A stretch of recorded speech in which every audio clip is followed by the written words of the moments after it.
ഇത് ശാസ്തമംഗലത്തുള്ള ഒരു ശിവക്ഷേത്രത്തിൻ്റെ ഒരു പരിപാടിക്ക് കൊണ്ട് ക്ഷേത്രത്തിൻ്റെ ഫ്രണ്ടിൽ കുളിപ്പിക്കുന്ന ഒരു ആനയാണ്.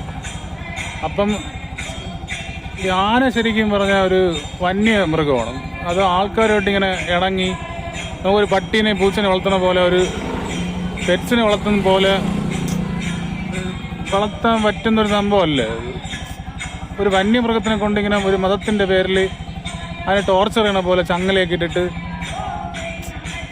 ഇങ്ങനെ അതിനത് ആഗ്രഹമാണെന്നുള്ള രീതിയിൽ മനുഷ്യരിങ്ങനെ വിശ്വാസത്തിൻ്റെ പേരിൽ കാണിക്കുന്നതിന് ഇത് ഏത് കാലത്താണ് ഇന്നും മനുഷ്യർ ജീവിക്കുന്നത് എന്നുള്ളതാണ് ചിന്തിക്കേണ്ടത്.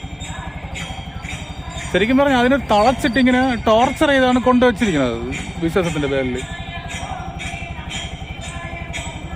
അപ്പം ഈ അതിനൊരിക്കലും അംഗീകരിക്കാൻ പറ്റുന്ന കാര്യമല്ല ഈ സൗണ്ടും ഈ നോയ്സും ഈ ആൾക്കാരുടെ ഒരിത്. കാരണം ഇത് വന്യമൃഗമാണ്. ഇത് കാട്ടിനകത്ത് അതിൻ്റെ ഒരു അന്തരീക്ഷത്തിൽ ജീവിക്കുക, അങ്ങനെ സർവൈവ് ചെയ്തിട്ടുള്ള ഒരു ജീവിനെയാണ് മനുഷ്യർ തളച്ച് കൊണ്ടിട്ട് ഇങ്ങനെ ഒരു മതത്തിൻ്റെ പേരിൽ ഇങ്ങനെ കൊണ്ട് കാണിക്കുന്നത്.